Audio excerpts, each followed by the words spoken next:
Oh, There you go. We are there we live. go. We are live. Hello, everybody. I'm Nisha Thompson, and this is Tejesh, and we are here for the DataMeet Hangout. Ask us anything. Anand, introduce yourself. Not much to add. Hey everyone, this is Anand. Let's just go with that. Okay, great. And we Um, are here for the DataMeet Hangout. Okay, that's Ask us good. anything. Sorry. Anand, introduce yourself. Technical difficulty of the night.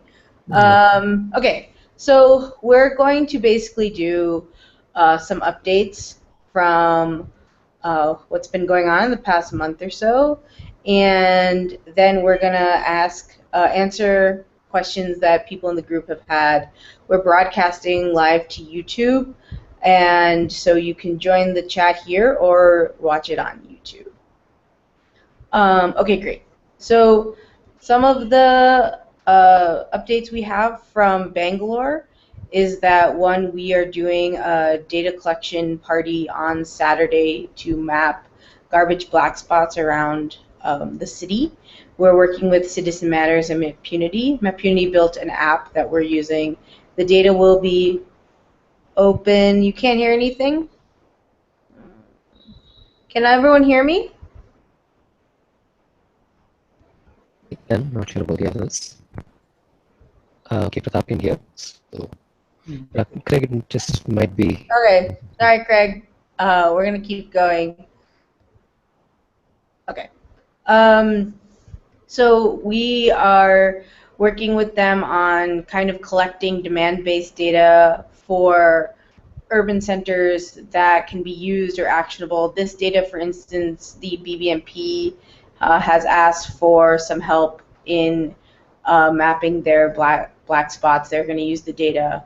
Next month, we're going to do hoardings data. So it's going to be like 20 to 30 days of data collection. We're going to aim to get 2,000 data points from around the city. So we're doing a big kickoff event this Saturday. Srinivas is not on the call, but there's been a lot of stuff going on in Telangana. They just launched their open data policy. We've put it on the blog, so please go and look at the policy there. And I think we have also submitted a few thoughts of previously, and that would be on the blog as well. Do you have updates on the village shapefiles? Yeah, I just started working on the village file starting this year. Now we are releasing state by state. As of today, there are 4 states up: Karnataka, Karnataka, Bihar, Kerala, and Gujarat. As of now, I'm working on Telangana and Andhra Pradesh. So they should be out in like a couple of days.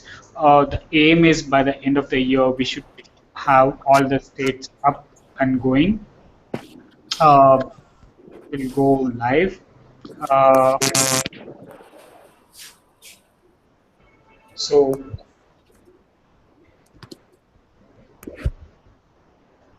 Go on.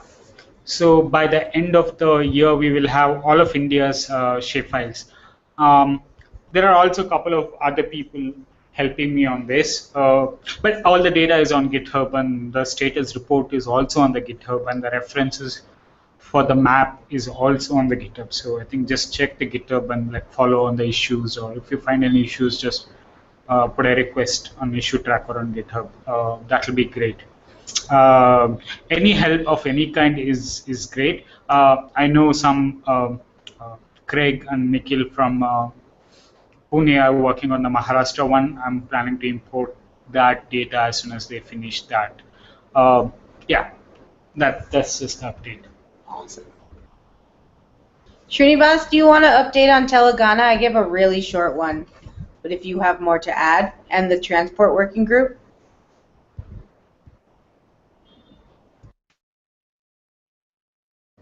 You're on mute if you're talking. Yeah, am I audible now? I guess. Yeah. So, quick updates. So the policy is just out in Telangana. It's gonna be a still long way ahead because they plan to make guidelines for the next 6 months. So there's not gonna be much updates per se, but they're pretty open to organize events or work with them on in any pilot capacity if we have some solution. So I'm kind of trying to put something around transport because there are a lot of legal issues too. It's just that the data is not entirely owned by the government. Sometimes private players also own the data. So for the next 6 months, it will be mostly on preparing guidelines, trying to understand what sort of data is there with the state government, how should they proceed with the plan. They're also trying to learn from what Sikkim has done. So they're going to start trying to meet the officials from Sikkim from next month. And that should start the process of making the guidelines. With regards to the transport working group, it's just formed. I was been trying to push people into different committees so that people can come closer and have close discussions. But I need to push them further a bit more. I guess people who are trying to do things individually a lot, but there's not much of synergy between what each one of them wants. Like everybody wants to do their own thing. There's some folks who are interested to join a project, but we still need people to start taking up the initiative. So it's going to take a bit more time to bring people together. But again, it's an experiment. We're not really sure how it would go. Yeah, that's pretty much from me.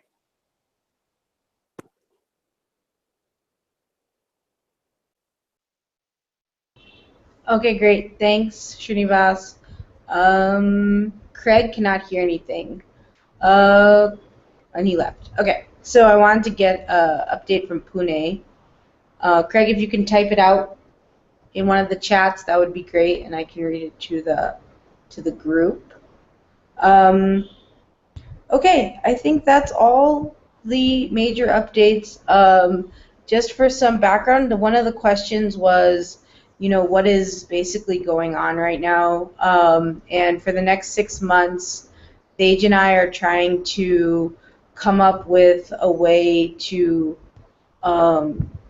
talk to the people in the group better. So one of the ways is sort of this Hangout monthly, and also I've been conducting interviews with some of the more active people on the Google group and offline. And we hope to kind of get a better idea of what people want, and also how to communicate with the group better on how to structure things. Also, we are starting to think about the website redesign and how to make our information more accessible to people, so that we kind of get rid of some of the redundant questions on the list, and also make things easier for people to understand and get. And we also want to do a little bit more in terms of content in local languages. So basically basic things like, can someone who only speaks Hindi find the shapefiles that they need? Or, can they find out where to get resources and things? So this is kind of like, we're doing the upgrade to WordPress now and kind of getting everything ready to do that, and we're going to need a lot of help in the next few months. But we hope for the next 6 months to sort of be working on those issues. So part of these calls and part of more communication on the list and the Facebook group and various others will be asking for feedback along these lines, as well as getting the village shapefiles done by December.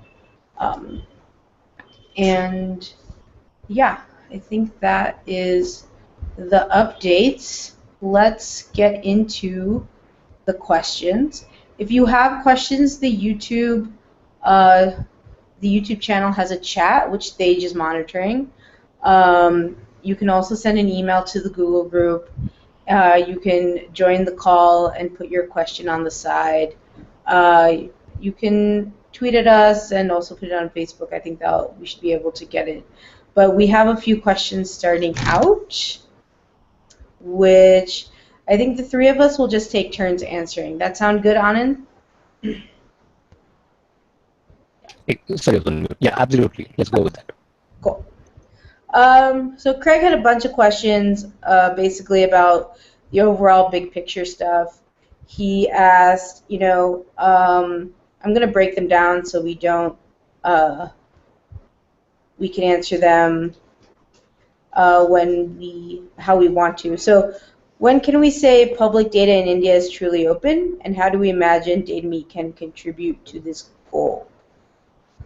That's a really good question. I think for me personally, I think if there is a policy in place that makes open data or the data that India creates public automatically, or that it's more proactive with their data and their data collection, that would be a big win. It wouldn't necessarily be all the data that India has right now that should be open, but like an open process of how they're collecting data and why, and then also making that data open. Yeah, that makes sense. I think it would be open as long as we have a policy say what kind of data can be open and what kind of data can't be open. As soon as they define that set of things, just like in RTI, they have like set of exclusions.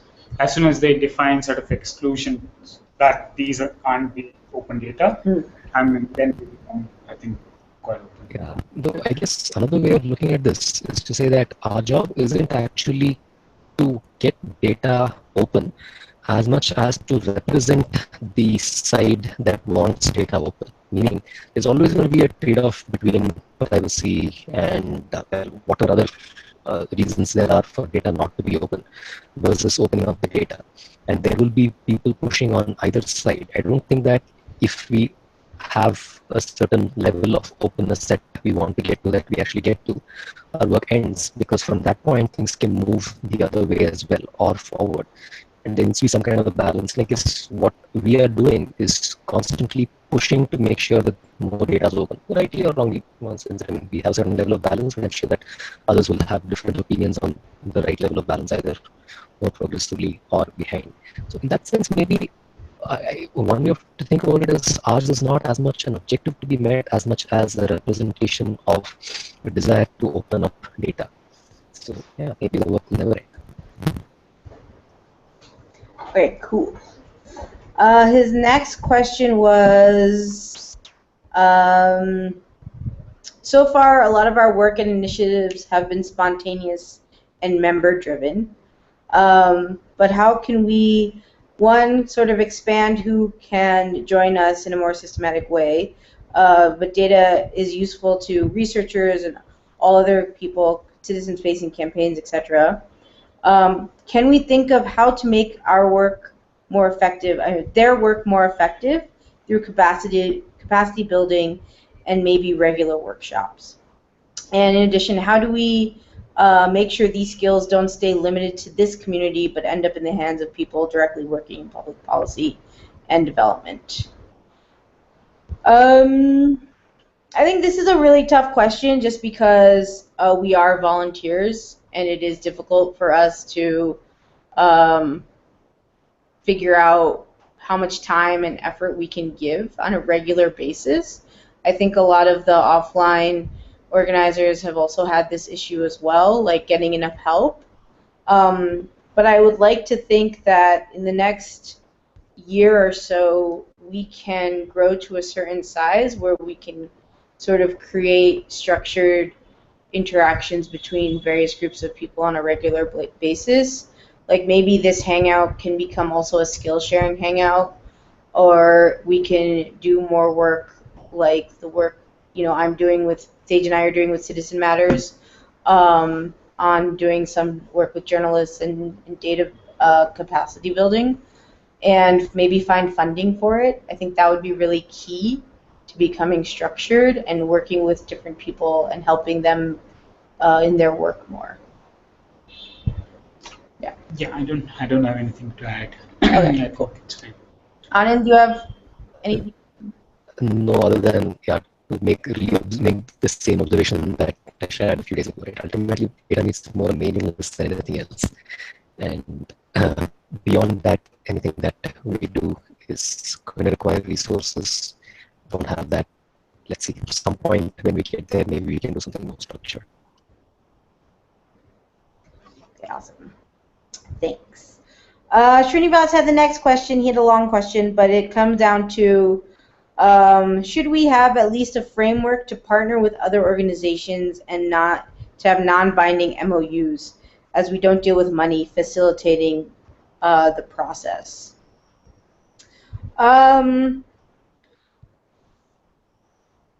Yes, but we need a framework to understand what our values are so that we can work with others better. I think right now there's a general kind of we're definitely the open data people, we're definitely data people, but we're not all tech people. So I think there's a lot of confusion on the outside of exactly like what skills we bring to the table. So um, it does become a little confusing when trying to work with others. I'm not opposed to it, but I just think we need to kind of figure out what we believe in and what we can actually help people with. True. I think we have defined standards for other things like how to start a new group and stuff like that. I think we can probably come up with some kind of basic minimum items that's like a compulsory to have a new like a collaboration with anyone. So I think we can work on it. And the more we do this, I guess the easier it will become. So maybe one of the things we should do is just try it out. So some organization that comes forward and says we'd like to help, say, okay, let's use that as the basis for drafting an MOU of whatever kind. So we know what we want and what we can get. So Yeah. the next time we work with an organization, we can use that as a starting point. Sure. Yeah, I think that's fair. So at least for now, I would say it would be better to have a page where we tell with whom do we work exactly, because I think Nisha and I know that there are these organizations who has been saying that they have an MOU with us, and we really don't work with them. Fair enough. Yeah. Okay, I think we can make a page with whom we have like currently running projects or something like that. And also, I think if you have an MOU, we can upload it to Document Cloud and make it like accessible to people so they can see that. As far as I know, we do have some MOUs with some people like Citizen Matters, or rather Urvani and stuff like that. So we can make it public documents and then we can list it out somewhere. And also we can list out the values on which these MOUs were, written. Yeah. I can make that. Okay, cool. We'll work on that. And there are some other groups that we have like these unofficial close relationships with that we can also We can also mention. Yeah, that's cool. There is one question on the blog, and then we'll take Pratap's question. So this guy is working on air pollution data and wants to know if I want to make the data online, if I want to put the data online, is there any particular certificate associated with that? I guess it's a licensing question. I read through the comment. He's asked whether to put the data online, does he need to follow any certification process? I am not sure what exactly the certification process he's talking about. Does it mean like in a government certification process to say the quality of the data is up to certain level, or is it just the self like the HTTPS certificate in very technical term? So I'm just going to guess.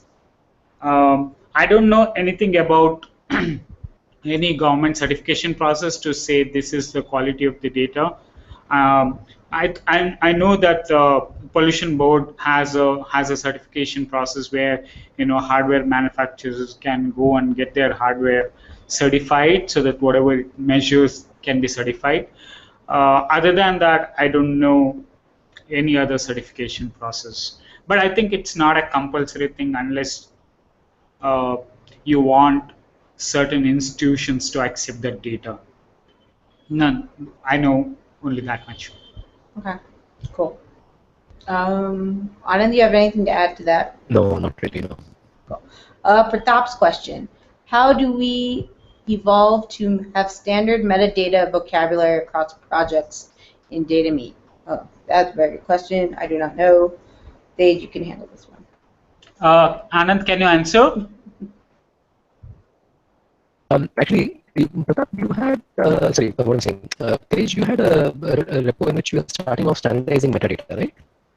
Yes, and I did start upon, but I couldn't give time to it. But what, as of now, what I'm trying to follow metadata, I mean, um, a description is to just add the same um, format, which is an XML format. I'm just using the same format for the GeoJSON file I'm using with the India village boundaries. Probably I can share that XML so that other people can use it. It's not actually XML, it's a GeoJSON. It's a JSON metadata in the format of JSON. So I can share that.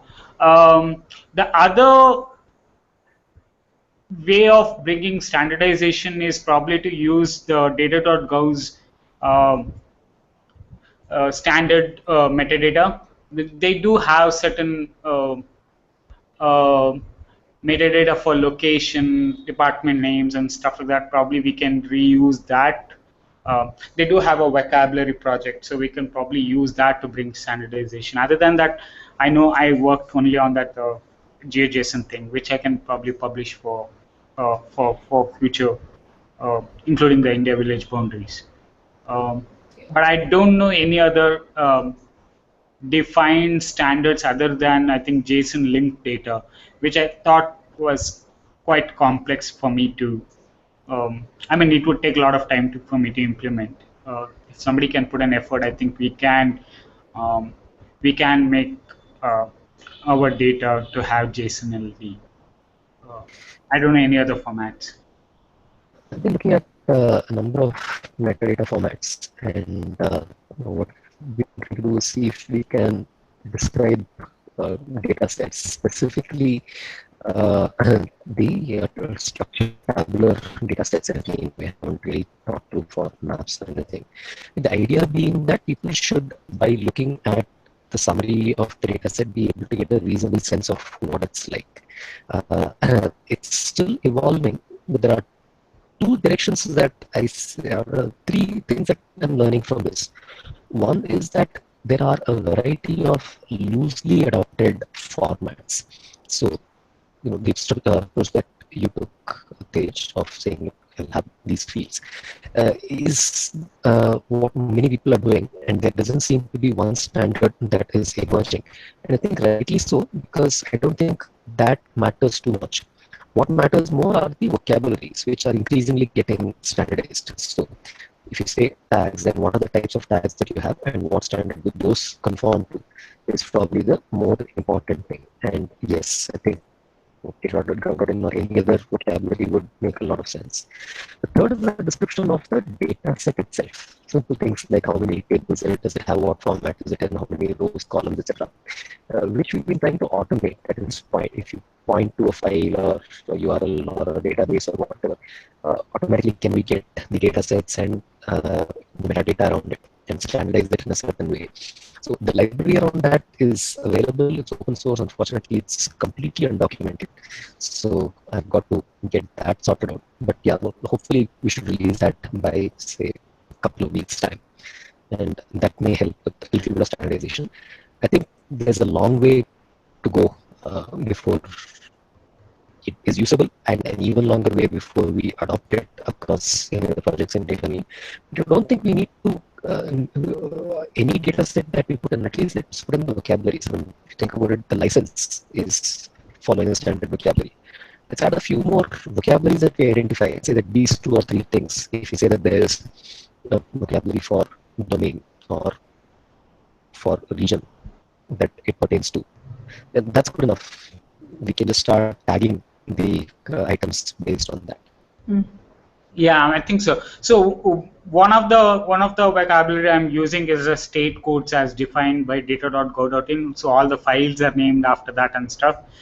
I think there are other standard sets which we could refer. One of them is probably census codes. So, like for example, it's probably I can consider it as like a standard vocabulary because it's used across databases. So it kind of works as like a reference key across.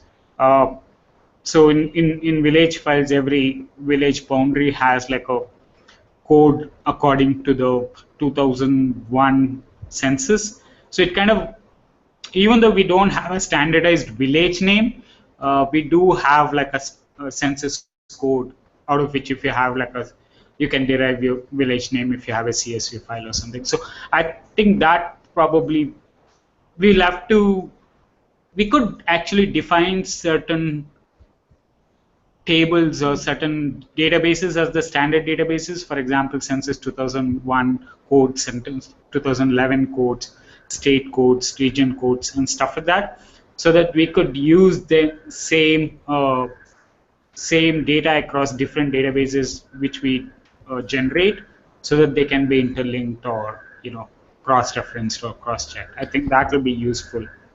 True. In fact, come to think of it, we could maybe even publish canonical URLs for some of these. Say, here's the URL for a given village, and start aggregating information across those. And also perhaps start hosting some of this information in a queryable fashion. So again, I'm digressing a little bit right now, but just taking this thought a little bit further. Vocabulary certainly for all of the geographies, but what about apart from hosting content as files, as data structures that people can explore, so it becomes easier to see the results? Basically, just put it on a database and expose it. So that way, referencing or looking up the metadata also starts becoming easier. That's true. That's true. I think this is what we were talking last time. Yeah. Well, let's do that. I think the vocabulary bit is probably the easiest. If nothing else, let's say here are the standard vocabularies that we use: constituency names, village names, census codes, etc. And well, we've only been talking about geographic vocabulary, but I wouldn't be surprised if there are more vocabularies beyond that. We say that here are the set of standards, here are the list of unique or authoritative values for these standards, and that could include vehicle numbers, bus codes from transportation perspective, for example, or any other arena that we work with. So if it's energy, I don't know, transformer numbers, it has a unique number for each one of those, and so on. And use one place where we link to all of these metadata repositories, certainly starting with geography and going on to others as well.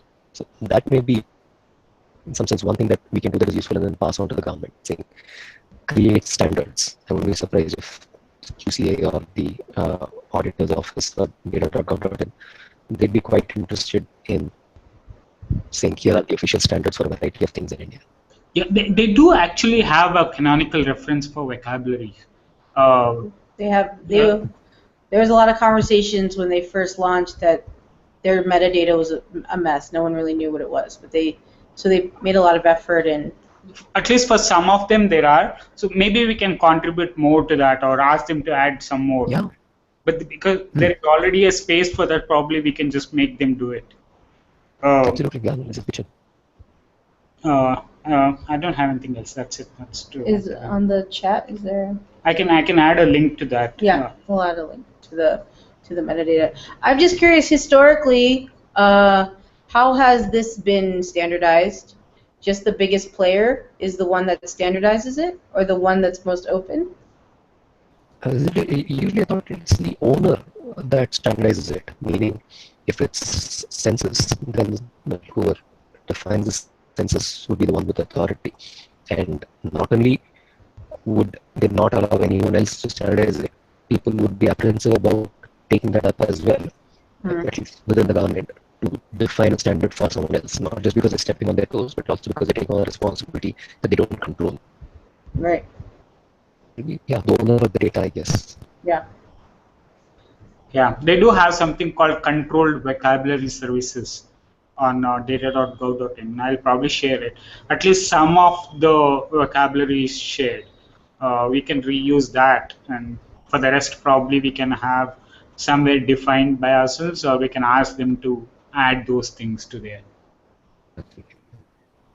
I'd just like to add that I think DITE already has a estandards.gov.in website where it defines all the standards related to electronic datasets or electronic signatures, or it could be anything related to electronic. They do define a lot of standards, including for biometric recognition or for the other, they really define a lot of standards and how to take a image. Or I think they also have some standards related to the sensors, but I think IT does it a lot. Okay, cool. Okay, any other questions? Namrata, do you have a question? No, I don't. So I have an update here from Craig. Okay. So Craig and Nikhil and some other volunteers have been working on cleaning up Maharashtra village mapping map files. So they put up a hackpad thing with all the data and like how they are validating each village data, and then how are they processing it, and they've also written some R scripts to clean it up and then extract data and stuff, and also the process.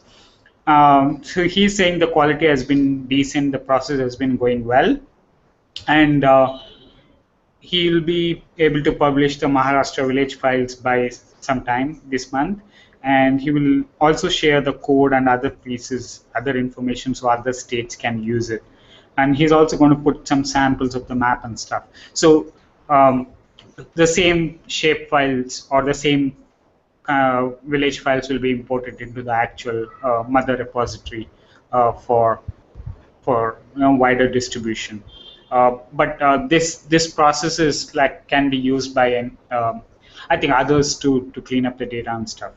I've been following little different, but because I was working alone. But I think this is the process they have defined is much better process if you have multiple people working on the same data set. I'll add the link to that hackpad here in the chat on YouTube.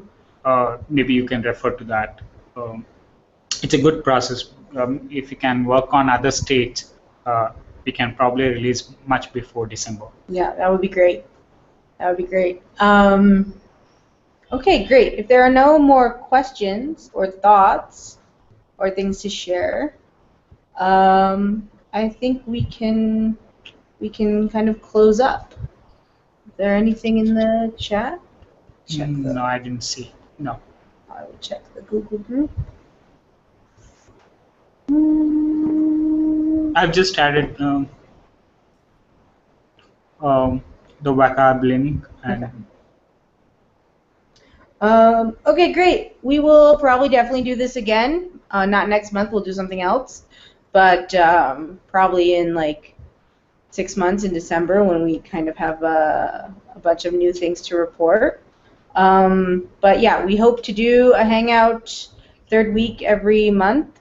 And if you guys want to share something or you have something you really want to be answered or a skill you would like to kind of go through or anything, we're happy to do it in this space. And they will be recorded and put online. And thank you. Thank you. And bye. Bye. Thanks, Anand. Thanks, Namrata. Thanks, Doc. Bye. Thanks, Craig and Srinivas for updates. Bye. Yeah. Thanks, everyone.